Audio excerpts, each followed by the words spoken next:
आइए मैं आपको बताऊं ये क्या चीज थी। हजरत उमर फारूक मोहम्मद रसूलुल्लाह सल्लल्लाहु अलैहि वसल्लम की गर्दन उड़ाने के इरादे से निकलते हैं। नबी अकरम की गर्दन उड़ाने के लिए निकलते हैं, तलवार नंगी बाहर निकाले हुए हैं। एक मुसलमान सहाबी उनको रास्ते में मिल जाते हैं, इनसे पूछते हैं, अरे भाई उमर, तलवार बाहर निकाले हुए हो, कहाँ जा रहे हो? आज तो चेहरे पर बहुत गुस्सा नजर आ रहा है। हजरत उमर ने कहा, तुम्हारे नबी को कत्ल करने जा रहा हूँ, मोहम्मद की गर्दन कहो सल्लल्लाहु अलैहि वसल्लम, मोहम्मद की गर्दन उड़ाने के लिए जा रहा हूँ। कहा अच्छा? कहा 39 आदमी मुसलमान हो चुके हैं, अब मैं 40वां शख्स मुसलमान नहीं होने दूंगा। बहुत हो गया, पानी हद से ज्यादा चढ़ गया, अब मोहम्मद को ही कत्ल कर दूंगा, न रहेगा बांस न बजेगी बांसुरी। उस आदमी ने कहा, मोहम्मदुर रसूलुल्लाह को बाद में कत्ल करना, ये सहाबी थे, कहा कि नबी को बाद में कत्ल करना ही है तो पहले अपनी बहन और अपने बहनोई को कत्ल करो।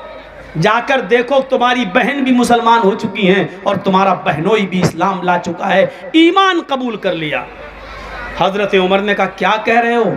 मेरी बहन और मेरे बहनोई ने? हो ही नहीं सकता। उमर का डर उन लोगों को कभी मुसलमान होने नहीं देगा। जाओ पहले पता लगाओ। हजरत उमर ने अपना रुख मोहम्मद रसूलुल्लाह की तरफ से मोड़कर इनकी तरफ कर लिया।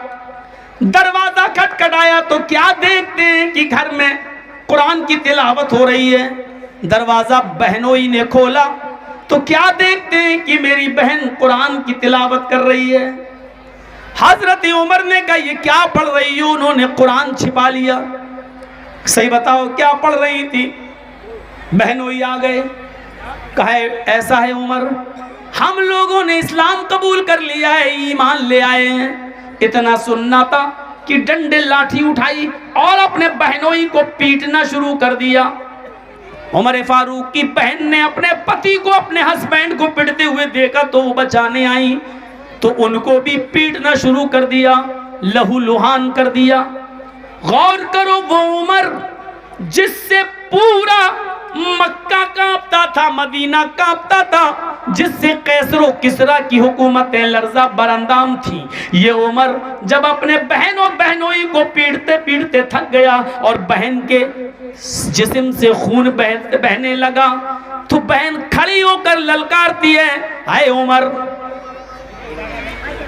हजरत उमर ने कहा, आज मेरा नाम ले रही है तू? नाम ले रही है मेरा? हाँ, अब तू भाई कहलाने के लायक नहीं रहा। अब मैंने तेरा नाम लिया है, क्यों ना लूं तेरा नाम? कहा, बहन आज तक तूने मुझे भाई के नाम से पुकारा, भाई, और आज उमर कह रही है, इतनी जुर्रत। बहन कहती है, उमर सुन, मैं इस्लाम ले आई, ईमान ले आई, मेरे साथ मेरे शौहर भी इस्लाम ले आए, ईमान ले आए। अब मेरी आखिरी बात सुन ले, कितना भी पीट ले, कितना भी मार ले, मेरी गर्दन काट दे और मेरे जिस्म के टुकड़े टुकड़े कर दे। सीरत उमर की में लिखा है कि उमर की बहन ने एक जुमला और कहा, फातिमा ने, आए उमर, मेरे जिस्म के टुकड़े टुकड़े करने के बाद मेरे इन टुकड़ों को कुत्तों के सामने डाल दे और मेरे गोश्त को, मेरे जिस्म के टुकड़ों को कुत्तों को खिलवा दे। ये सब करवाना मुझे मंजूर है, लेकिन ईमान से भट जाऊं ये मुझे मंजूर नहीं है। मैं ईमान ला चुकी हूं, अब इसको मैं नहीं छोड़ सकती। उमर के सामने तलवार और डंडों के सामने वो खड़ी हो गई और बहनोई भी खड़े हो गए। मैं पूछना चाहता हूं, वो उमर जिससे जमाना कांपता था, लेकिन उसकी बहन उमर का मुकाबला कर रही है, बहन में वो कौन सी ताकत थी और ये ताकत किस चीज की थी जिसने उमर के सामने उसकी बहन को लाकर खड़ा कर दिया है? ये क्या ताकत थी? जब उमर की बहन के अंदर ईमान जाग गया, उसने समझ लिया, और जब ईमान की ताकत उसके अंदर आ गई तो वो न उमर के डंडों से डर रही है, न उमर की तलवार से डर रही है, न उमर के गुस्से से डर रही है। जैसे एक पुलिस वाला जब जान लेता है कि गवर्नमेंट हमारे साथ है तो वो किसी से नहीं डरता है, उसी तरीके से इस बहन ने जान लिया कि ईमान मेरी रगों में दौड़ रहा है, अल्लाह मेरे साथ है, तो फिर उसके दिल से खौफ निकल गया, उसके दिल से डर निकल गया। अब मुझे डरने की जरूरत नहीं है क्योंकि ईमान मेरी रगों में दौड़ रहा है। जिसके अंदर जितना मजबूत ईमान होगा उसकी इमारत इस्लाम की उतनी मजबूत होगी। अपने अंदर ईमान की ताकत पैदा करो। अल्लाह की कसम, ईमान अगर अपने अंदर पैदा कर लिया तो दुनिया की सारी ताकतें तुम्हें हेच नजर आएंगी, दुनिया की सारी ताकतें तुम्हें मक्खी या मच्छर जैसी नजर आएंगी। आप किसी से नहीं डरोगे, शर्त यह कि तुम अपने अंदर इस्लाम ईमान पैदा कर लो, अपनी बुनियाद से जुड़ जाओ। नहीं जुड़ोगे तो पतंग की तरह कटोगे, नीचे आओगे। हजरत बिलाल की तरफ नजर डालो, हजरत बिलाल की तरफ नजर डालो मेरे प्यारे साथियों। वही हजरत बिलाल हैं जो निहायत ही काले कलूटे हैं, जिनकी शक्ल इतनी काली कि हदीस की किताबों में आता है कलहुमा। कोयले को और बिलाल को एक जगह रख दिया जाए तो कोयला तुम्हें फिर भी साफ नजर आएगा, बिलाल कोयले से ज्यादा काले। लेकिन यही वो बिलाल हैं जिनके अंदर ईमानी ताकत इतनी ज्यादा थी कि जब ये इस्लाम लाए, ईमान लाए, तो काफिरों ने इनको पकड़ा, जमीन के ऊपर गरम रेत पर लिटा दिया। रेत गरम है, बालू गरम है, और गरम बालू पर लिटा दिया जिससे पीड़ जलने लगी। इसके बावजूद उनके ऊपर रहम ना आया तो एक भारी पत्थर लाकर उनके सीने के ऊपर रख दिया ताकि उनका सीना दब जाए। इसके बावजूद पूछा गया, आए उमर अब कैसा लग रहा है? इस घिनौनी तकलीफ, दर्दनाक तकलीफ के बावजूद हजरत उमर की जबान से जो जुमले निकले, हदीस की किताब उन जुमलों को रिकॉर्ड करती है। आहद आहद आहद।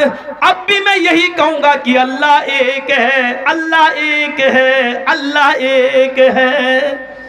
ये बिलाल के अंदर ये स्पिरिट जो आई, बिलाल के अंदर ये ताकत जो आई, पूरे काफिरों के सामने अकेला है बिलाल, जमीन पे लिटा दिया गया है, गरम बालू पे लिटा दिया गया है, भारी पत्थर बिलाल के सीने पे रख दिया गया है, लेकिन बिलाल डर नहीं रहा है, बिलाल कांप नहीं रहा है। बिलाल से पूछा जा रहा कैसा लग रहा है? बिलाल कहते हैं आहद आहद आहद, अल्लाह एक है, अल्लाह एक है, अल्लाह एक है। बिलाल को तमाम लोगों से निडर कौन सी चीज ने बनाया? इसका जवाब वही है, उसी ईमान ने। ईमान की ताकत आप अपने अंदर पैदा करके देख लीजिए, फिर आप देखिए कि दुनिया की बड़ी से बड़ी ताकतों से आप लड़ जाएंगे, डरने का नाम नहीं लेंगे।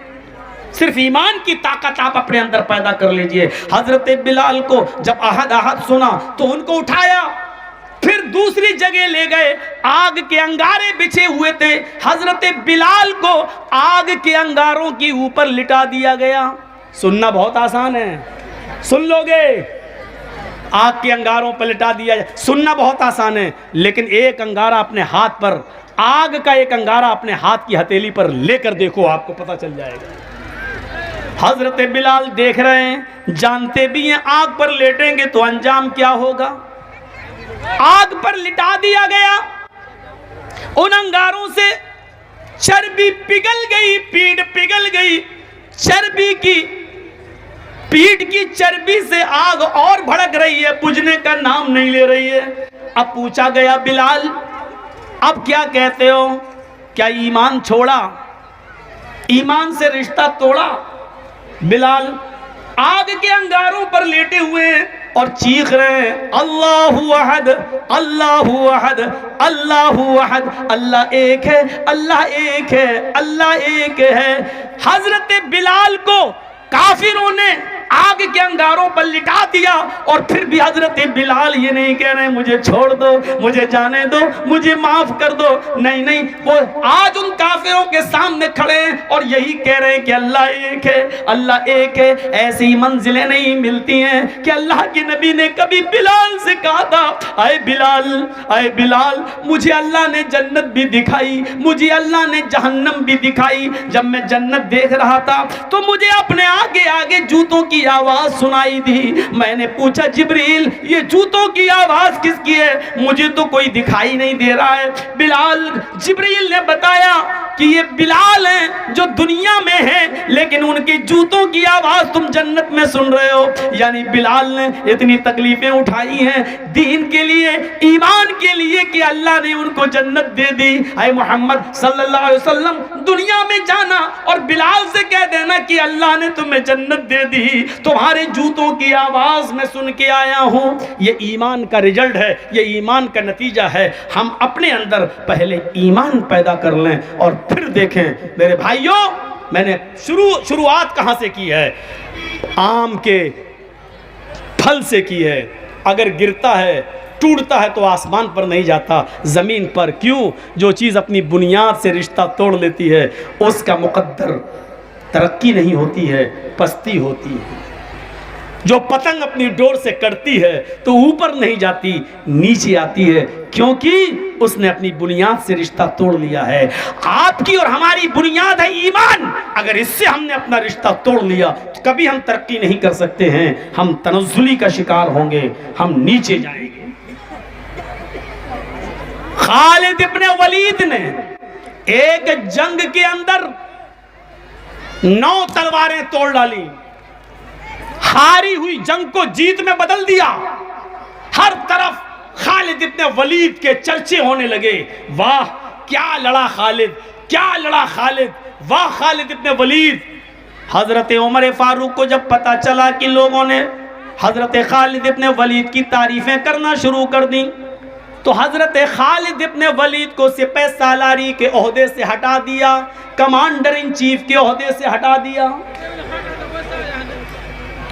अच्छा एक बात बताइए, हम अच्छा काम करेंगे तो हमारा प्रमोशन होना चाहिए या डिमोशन होना चाहिए? प्रमोशन होना चाहिए। हजरत खालिद इब्ने वलीद ने 9 तलवारें तोड़ी, जीत, हारी हुई जंग को जीत में बदल दिया। चारों तरफ चर्चे हो रहे हैं, तो हजरत उमर को उनको आगे बढ़ाना चाहिए, प्रमोशन देना चाहिए या नीचे? अकल तो यही कहती है कि आगे प्रमोशन देना चाहिए, लेकिन हजरत उमर ने उल्टा किया। क्या किया?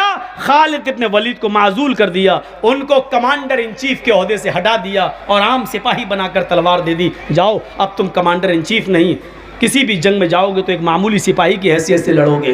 लोगों ने कहा खालिद, उमर ने तुम्हारी इंसल्ट की है, उमर ने तुम्हें जलील किया है, तुमने तो बहादुरी दिखाई है जंग के अंदर, तुम्हें तो इनाम मिलना चाहिए था, लेकिन खालिद तुम्हें हटा दिया गया है। छोड़ दो उमर को, हट जाओ, इस्तीफा दे दो, तुम्हारे लिए बहुत से रास्ते खुले हैं, इधर आ जाओ। खालिद इब्ने वलीद ने जो जवाब दिया वो ईमान से भरा हुआ जवाब था। खालिद इब्ने वलीद ने क्या जवाब दिया? नहनु नुकातिलु फी सबीलिल्लाह वला नुकातिलु फी सबील उमर। हम जो जंग लड़ रहे थे वो अल्लाह के रास्ते में लड़ रहे थे, उमर के रास्ते में नहीं लड़ रहे थे। हमने जंग अल्लाह के लिए लड़ी है, उमर के लिए नहीं है। हम मामूली सिपाही बनकर भी हम जिहाद करेंगे, लेकिन उमर के लिए नहीं, उमर के रब के लिए करेंगे। मेरे भाइयों, ये इस्लाम था, ये ईमान था उस जमाने के सहाबा के अंदर। तुम तो अपने भोले भाले जो दूर से आए हैं, ये मुसलमान भाई जो सुनने के लिए आए हैं, तुम उनको तकलीफ देने के लिए उनके सामने खड़े हो गए हो, तुम उनके लिए मुसीबत बने हो, तुम अपने भाइयों को रास्ता नहीं दे सकते हो, उनके लिए बैठ नहीं सकते हो, तुम इस्लाम के लिए अपनी जान की कुर्बानी क्या दोगे? लानत है, आज कहना पड़ रहा है तुमसे, बड़ी बदतमीज कौम हो चुकी हो ये मुस्लिम कौम। किसी साइंटिस्ट ने कहा था, जब मैंने कुरान पढ़ा तो मुझे दुनिया की सबसे बेहतर सबसे बेहतर मजहब इस्लाम लगा, लेकिन जब हमने दौरा किया तो दुनिया की सबसे बुरी कौम हमें मुसलमान नजर आई है। सबसे अच्छा मजहब इस्लाम लगा, लेकिन सबसे बदतर कौम हमें मुसलमान नजर आई है। ये कौम है हमारी, लाख समझाने के बावजूद नहीं मानती है और दूसरों को तकलीफ देती है। मेरे भाइयों, हमें सोचना चाहिए और चिल्लू भर पानी में डूब के मर जाना चाहिए कि आपका खतीब यूपी से, जिसको मोहब्बतों के साथ तुम बुलाते हो, लेकिन उसकी इतनी सी बात मानने के लिए तैयार नहीं हो। जब मेरी नहीं मान सकते हो तो इस्लाम की बात क्या मानोगे और कुरान की बात क्या मानोगे? मेरे भाइयों, इससे ज्यादा मैं कुछ नहीं बोलूंगा, कुछ नहीं कहूंगा। ज्यादा से ज्यादा इतना बाकी रह गया है कि मैं अपना दामन उठाकर भीख मांग लेता हूं आपसे कि अल्लाह के वास्ते बैठ जाओ। अब इससे ज्यादा जलील करके मत दिखाइए मुझे। मैंने भीख मांग ली है आपसे, मैंने दामन उठा लिया आपके सामने, अब इससे ज्यादा जलील मत करिएगा मुझे। बैठ जाइए बस, इससे ज्यादा हम कुछ नहीं कहेंगे।